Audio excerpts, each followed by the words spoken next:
Oh, yan mga kababayan. Napanood nyo na ba yung ginawa na hearing ng mga congressman sa Kongreso itong nakaraang araw kung saan ay binusisi mabuti yung pondo ng Office of the Vice President? O di po ba? Ramdam na natin kung saan tutungo ito.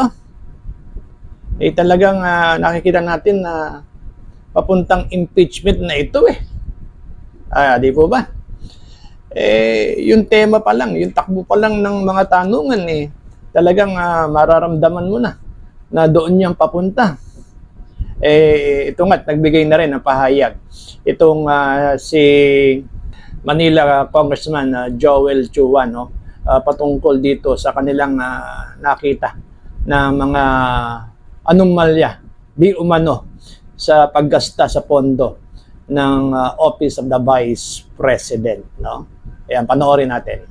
Isa po sa nakikita po nating ground ay yung hindi po mapaliwanag na napakalaking amount nung pagrenta nitong mga safe houses. Pangalawa po, issue sa DepEd, yung paggamit ng confidential fund kung saan po tinatanggi po ng mga army na ito po ay na-download para po sa Youth Leadership Summit. So ang tanong po namin, saan po ba napunta itong mga pondo? So ito po ay makikita po natin, pwede po ito maging ground para po sa betrayal of public trust, graft and corruption.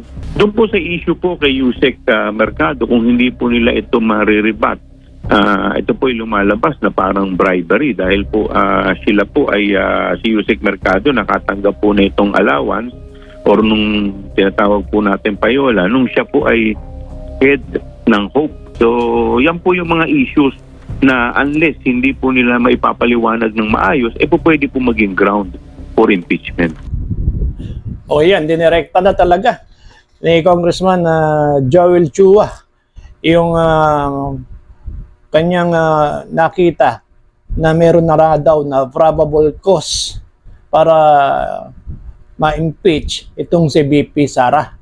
Then according nga daw kasi rito sa 1987 Constitution of the Philippines, dito sa Article 10, itong accountability of public officers, Section 2, ganito yung sinasabi The President, the Vice President, the member of the Supreme Court, the member of the Constitutional Commissions, and the Ombudsman may be removed from office on impeachment for and conviction of culpable violations of the Constitution. Nandiyan yung bribery, graft and corruption, and betrayal of public trust. Yung mga binanggit ni Congressman Joel Chua pasok na pasok. Yung kanila daw nakita, di umano, na violation na ginawa nitong Office of the Vice President. Hindi nating alam kung ito nakita pa lang nila o talaga naman sa simula pa lamang may plano na kaagad sila na i-impeach itong si VP Sara. Kasi nga yung tema, kita nyo naman po, simulan-simula pa lang, pa-deny-deny pa nung una na di umano, ito ay isa lamang hearing para doon sa malaman kung ano ba ang nangyari dito sa pondo ng OVP. Itong ngayon lumalabas na may nakita na raw silang probable cause para i-impeach si VP Sara. Etong si VP Sara, noon pa lang, alam niya na kaagad Ramdam na ramdam niya kung saan tutungo itong ginagawang pagdinig na ito. O tignan niyo po ngayon yung nangyayari dito sa hearing ng Kongreso. Talagang lahat ng pwedeng mahalongkat kay VP Sara nilalabas na nila. O itong mga tao na di umano nakatanggap ng sobre mula daw sa Office of the Vice President. Totoo po, ma'am. Remember, you are under oath. Nakakatanggap po ba kayo ng envelope just like Yusek Mercado and Director Osias from ASEC Paharda? Yes, sir. Magkakano? Minimal amount lang po. Which is, how much po? It's not even, Magkano po? it's 25,000. 25,000. How many times po? If you could recall. 9? Ilan? 9 times. 9 times. From what month up to what month? Let me guess. From February to September? I think so, sir. Those 9 envelopes you received is a form of pressure on your part or on the part of the same person that asked you to sign. Miss Catalan. Am I right? Yes or no? No. Yes or no? Maybe, Your Honor. You know, it's not maybe. It's yes, isn't it? Am I right? Maybe, Your Honor. Am I pressuring you now? Am I pressuring you now? I'm so nervous right now, Your Honor. O ito, grabe.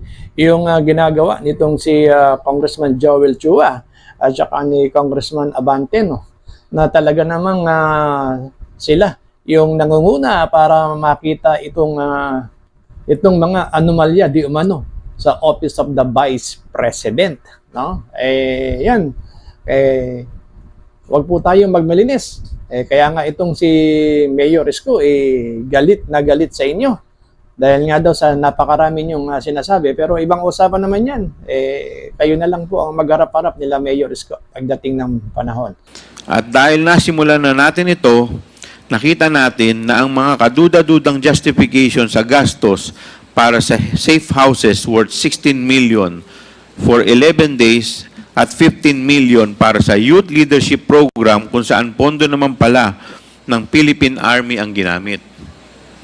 Our inquiry does not end with 15 or 16 million or 73 million.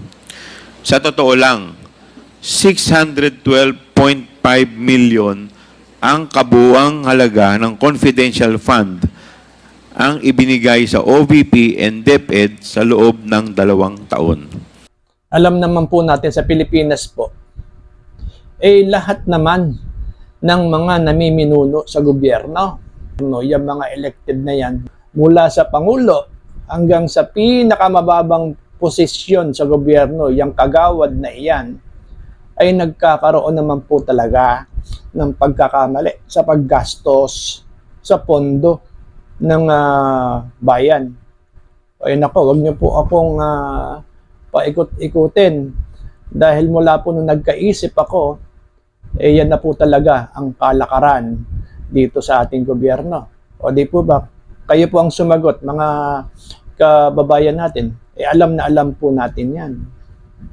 Ang tanong, eto, bakit po hindi nakakasuhan?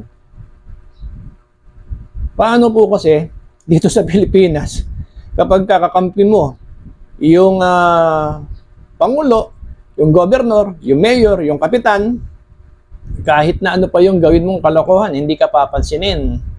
Pero pagka ito nakalaban mo at nakita nila na ikaw ay threat sa kanila, na ikaw yung makakalaban nila sa darating na eleksyon, ay umasa ka na lahat ng baho na itinatago mo, ilalabas nila para ipamukha niya sa lahat ng inyong mga kababayan, sa mga kapwa natin Pilipino, na ikaw yung masama, na ikaw itong gumagawa ng kolokohan dito sa gobyerno. Nakalulungkot po, pero yan po kasi yung realidad dito sa Pilipinas. O di po ba? Sa totoo lang, hindi naman ako maka Duterte. Di rin naman ako maka Marcos. Ako'y nag-obserba lang. Pero ito po kasing nangyayari na ito, may nakikita tayo. Actually, wala naman siguro sana magiging problema sa pagitan ni BBM at ni BP Sara. Kaya lang, meron kasing mga tao na nakikialam. Wag na natin banggitin kung sino, pero alam naman ng ating mga kababayan kung sino yan. Ngayon nga, may lumalabas na probable cause para ma-impeach si BP Sara. Sabi ko, hindi naman ako against kung talagang may nakita na problema doon sa paggasta sa Office of the Vice President. O bakit hindi kasuhan yung mga tao na sangkot dito? O bakit hindi isanksyon itong si BP Sara? Hindi yung gagamitin nyo itong Kongreso para i-persecute yung tao na sa tingin nyo ay makakalaban sa darating na 2028. Alam naman po natin talaga na si BP Sara ay potensyal na pwedeng maging presidente sa darating na 2028. Ito ata yung panahon para sirain, tapusin na yung ambisyon ni BP Sara, no? Sabi ko nga, kung talagang nagkasala, bakit hindi parusahan? O bakit hindi bigyan ng sanksyon? Kaya nga, ang tanong ngayon, mga kababayan, kayo ba ay pabor na magkaroon tayo ng impeachment complaint para po sa ating Vice President Sara Duterte? Alam naman natin na matutuon yung atensyon ng ating mga kababayan dyan. Makakalimutan na yung ibang mga problema dito sa ating bayan. Siguro, maaari, yun isa rin yung dahilan para mabaling yung atensyon ng ating mga kababayan dito sa impeachment, no?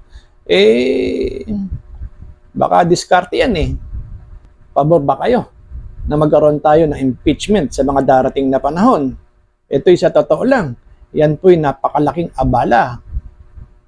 Alam naman po natin na sa history ng Pilipinas, isa lang yung impeachment na nagkaroon ng resulta. Ito nga yung sa panahon ni Justice Corona, na talaga naman kasing idiniin ng mga senador.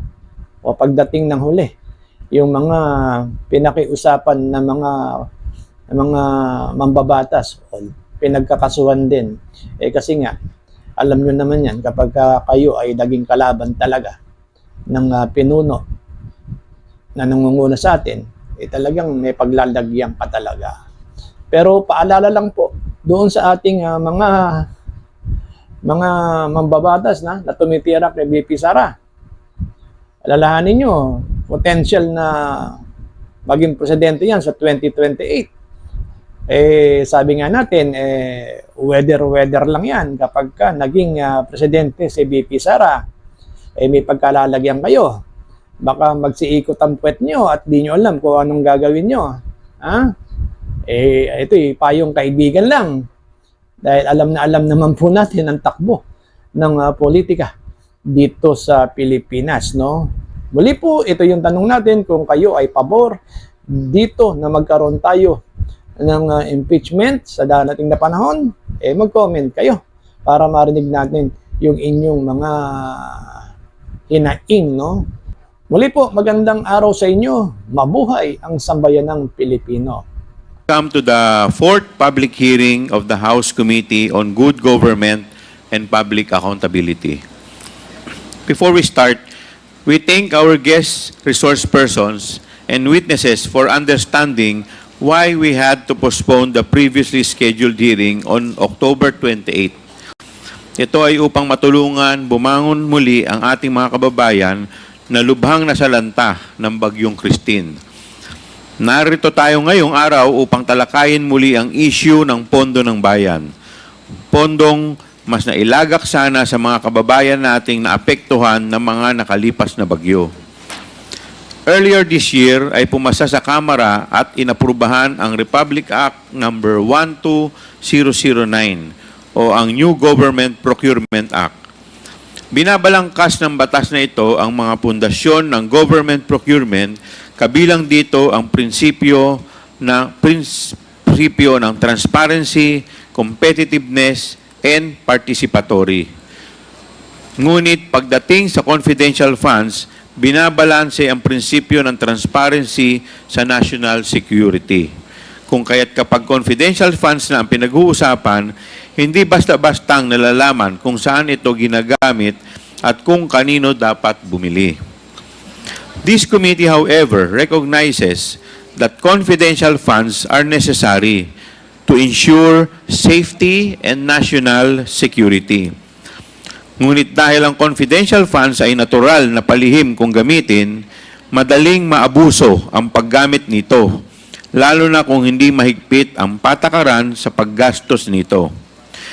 Natural lamang na ang mga pagkakalooban ng confidential funds ay mga ahensyang mapagkakatiwala ang gagamitin ito para sa mga programang pangseguridad ng bansa. Ito ang pakay ng inquiry ng komiting ito. Inaalam natin kung, number 1, saan at paano pwedeng pagsamantalahan ang confidential funds. Number 2, ano ang ahensya ng pamahalaan ba ang karapat-dapat pagkalooban nito?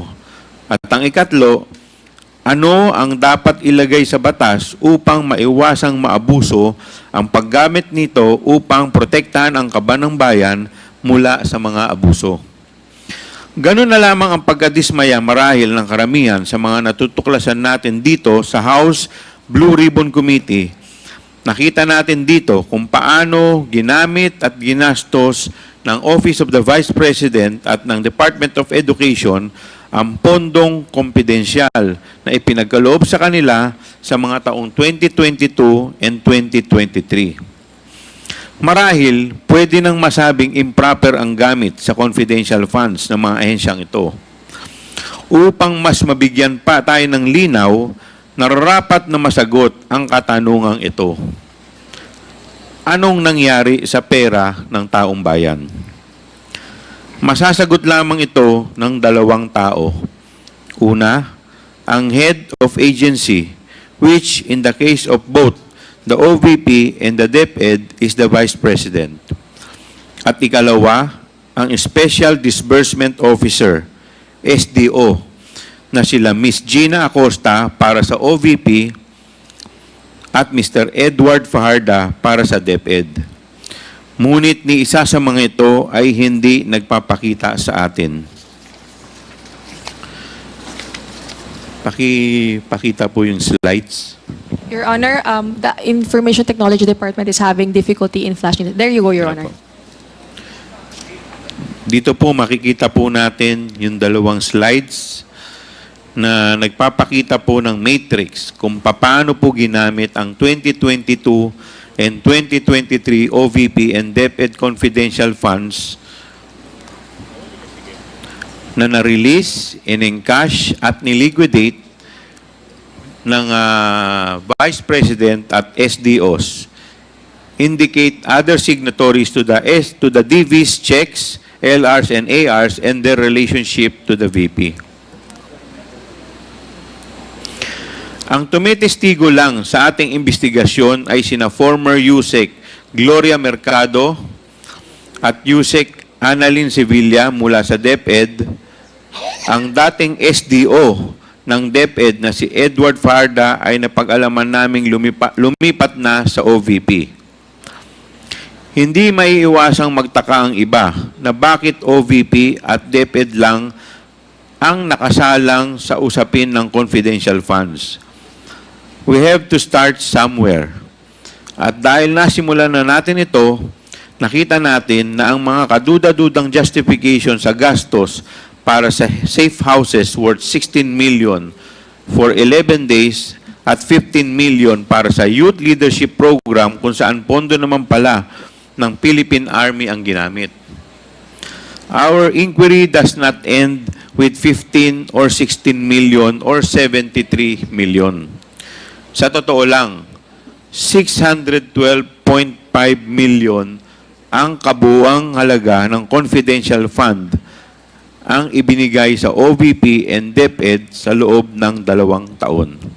Dito po makikita po natin ang graph showing disbursement to OVP and DepEd totaling 612.5 million. Nasaan na ngayon ang 612.5 million? Sino ang gumastos nito at para saan ito ginastos? Dahil dinisalaw ng COA ang 73 million confidential funds ng OVP, ating siniyasat kung bakit ito nangyari, saan napunta, at paano ito ginamit. Ngunit kung susumahin ang lahat ng confidential funds ng OVP at DepEd, ito ay abot sa higit kalahating bilyong piso o 612.5 million. Base sa salaysay ng mga testigo at mga dokumentong nakalap, lumalabas na pawang hindi ka pani-paniwala, haka-haka o gawa-gawa lamang ang mga proyekto at programang pinaglaanan at ginastusan ng confidential funds. Kumbaga, bogus, dahil hindi may paliwanag kung saan ito talaga napunta. Sa mga nakaraang 3 pagdinig ay natuklasan natin ang mga sumusunod. Una, para po sa taong 2022, kasama sa 125 million confidential funds ng OVP na ginastos, sa loob lang ng 11 araw, ang 16 million nito ay ginastos para sa upa at maintenance ng 34 safe houses. Sa 16 million na ito, makikitang may isang safe house na ginastusan ng 1 milyon base sa mga acknowledgement receipt para lamang sa 4 na araw. Lumalabas na 250,000 per day ang upa at maintenance nito. Marahil kahit mag-check-in ka pa sa pinakamahal na hotel dito sa bansa ay hindi aabot ng ganitong kalaki ang iyong bill. Para sa taong 2023, the OVP spent confidential funds amounting to 125 million for the first 3 quarters, or a total of 375 million.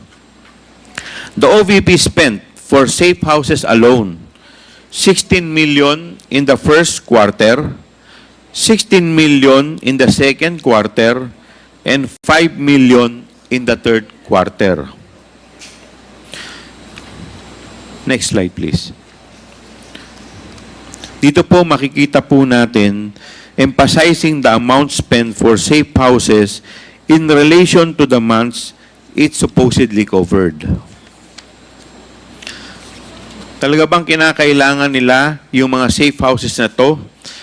Legitimate po ba yung paggastos nila dito? Bakit kaya hindi na sila gumastos para sa safe house sa buong taon ng 2023? Pangalawa, aside from the anomalous and unreasonable amounts paid for the safe houses, for the other expenses po na ginamitan ng confidential fund ay may similar pattern. Hindi reasonable ang halaga at mas malala ay umabot ng 612.5 million ang gastos na suportado lamang ng acknowledgement receipts with only basic details which can be easily fake. Pangatlo, napag-alaman din natin na ang certifications mula sa infantry battalions ng Philippine Army ay ginamit upang palabasing may natanggap na mahigit 15 million ng confidential funds ang Army mula sa DepEd. Subalit, mariing pinabulaanan ito ng mga mismong pumirma sa mga certifications. Hindi rin alam ng ating mga sundalo na ang kanilang certifications ay gagamitin ng DepEd upang suportahan ang paggasta sa kanilang confidential funds. Sana ba talaga ginastos at napunta ang pera kung hindi naman pala ito ginastos para sa Philippine Army? In Audit Observation Memorandum number 2024-015 dated February 1, 2024, first AOM, the COA flagged the report. Payment of rewards to the informers in the amount of 7,509,000 in the first quarter of 2023 and 8,031,000 in the second quarter of 2023 because these expenditures were not supported with required documents. In sum, This amounts to 15,540,000 of public funds. Walang ebidensya kung saan ginastos at walang konkretong pagpapatunay na ito ay pinamigay bilang kantimpala sa mga taong nakapagbigay ng mahalaga at makatotohanang impormasyon maprotektahan ang ating mga kabataang estudyante. Sa nakaraang pagdinig at nagmula kay Atty. Powa utos kay Yusek Mempin upang humingi ng katibayang maibibigay sa COA upang patotohanan ang paggasto sa confidential funds. Si Yusek Mempin naman, na dating commander ng Task Force Davao, ang humagilap ng certifications at ginamit na nga ito ni Atty. Powa sa pagsagot sa first AOM ng COA. Sinabi ni VP Duterte sa kanyang letter dated April 17, 2024, first AOM response na hinanda ni COS Powa, the 15,540,000 was used for financial rewards given to informers for leads and or integral information received, which supposedly allowed the DepEd to formulate narrowly targeted programs, information campaigns, and intervention against recruitment, violent extremism, and other criminal activities in specifically identified communities. Pinapalabas sa sulat na kabilang sa mga programang kanilang finormulate ay ang Youth Leadership Summit o YLS, and Information Education Campaign, IECS. Ngunit ito ay tahasang pinabulaanan ng mga AFP officers na pumirma sa mga certifications na hiningi ni Yusek Mempin. Pang-apat, lahat ng mga testigong humarap sa kamera ay nagsabing hindi nila alam nasaan ang pera at saan pumunta ang pera. As stated by Atty. Powa, when it comes to confidential funds, only two persons can answer the question, the VP herself and the Special Disbursing Officer, Mr. Edward D. Fajarda. Subalit, wala na si Mr. Fajarda sa DepEd. Siya ay nasa OVP na at kabilang sa mga tumatangging humarap sa ating pagdinig. Marahil, mas makabubuting kung sa halip na mag-presscon ay dumalo na lamang sa ating mga pagdinig upang harapin ang mga katanungang ito under oath kabilang ang kanyang mga tauhan. May paliwanag o wala, isa lang ang tiyak na sagot. Malamang hindi napunta ang confidential fund sa mga estudyante pati sa kanilang seguridad. The numbers drawn came from the very documents submitted by the Vice President. To close, I emphasize that the discoveries made by the committee is just the tip of the iceberg. Marami pa po tayong kailangan malaman at mahalagang dapat malaman kung saan napunta. Malinaw na madaling abusuhin ang confidential fund kung masyadong maluwag ang mga panuntunan sa paggamit nito. COA has been basically reduced to the ministerial task of checking whether the documents required to be submitted with respect to the confidential expenses are complete, without even checking the veracity of the information contained in these documents, compared to the audit of regular funds where transactions need further substantiation. This must be addressed to prevent not only leakage of government resources, but to close an avenue for graft and corruption. The mission of the committee is to craft a bill considering these revelations to regulate and ensure the proper use of confidential funds.